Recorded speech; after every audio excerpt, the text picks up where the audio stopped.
Hey guys, the following clip is about algebraic fractions, how to multiply and divide with them. We're going to look at two different ways of working with algebraic fractions. The first one is how we multiply algebraic fractions, and the second one is how we divide algebraic fractions. What we need to do is exactly what we're talking about. So multiplying is we are going to multiply these two fractions. What we need to do, it's quite easy, is we need to look at this fraction and we need to multiply the top with the top, and we need to multiply the bottom with the bottom. After we've multiplied the top with the top and the bottom with the bottom, then we need to simplify. So let's start multiplying. 6 times 2 is 12. X times y is xy. That is over 4 times 3 is 12. X cubed times y is x cubed y. Now that I have this fraction, I need to simplify to make it the smallest possible fraction. So I know that 12 can be fully divided into 12. So I'm going to use a pencil and cross off the things that can be fully divided into each other. So I know 12 can go into 12 fully, so I can cross those two off. I know that y goes into y fully, so I can cross both of those off. Now I'm left with the x's. I know that x cubed means that it's x times x times x. So down here I've got 3 x's and up there I've got 1.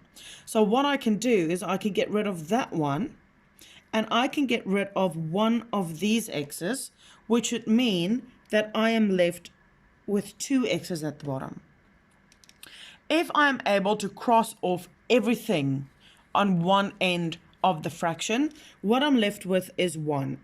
There's always 1 left because anything multiplied by 1 stays the same value. And what do I have left at the bottom?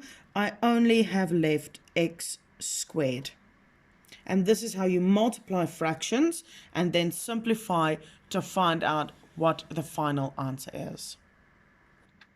And now we're going into dividing fractions. With dividing fractions, it's a little bit more complicated. Because a fraction indicates division, we need to change this division symbol into a multiplication symbol. So when you get an equation like this and you are dividing with two fractions, it's really important to know that we need to swap this division symbol with a multiplication. So let's start. We're going to rewrite our first one, 6x over 5 multiplied. Very important, when we make this change, we need to swap the last fraction around. What that is called is we need to find the reciprocal of that final fraction. So what we need to do is we just need to swap these two around. So the numerator and the denominator swaps around and it becomes x over 3. Now that we've done that and we've got our new equation, we can see that this equation looks exactly like that one, the same shape. Now I need to multiply these fractions. So I need to multiply the top with the top and I need to multiply the bottom with the bottom. When we do that, our answer will be 6x times x gives me 6x squared.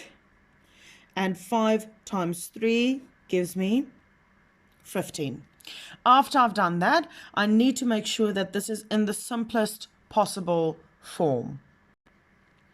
Looking at the numbers, we can see that there's one number, the highest possible number that can divide into 6 and 15 is 3. So when I divide 6 by 3, what is left over is 2 x squared. And when I divide 15 by 3, I'm left over with 5. So I divided the bottom with 3 and the top with 3 to have my final simple answer of 2x squared over 5.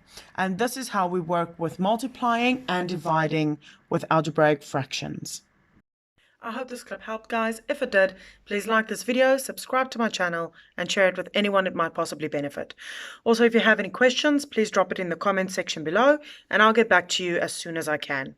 Find the link to the rules of algebra over here, and I'll see you next time. Bye!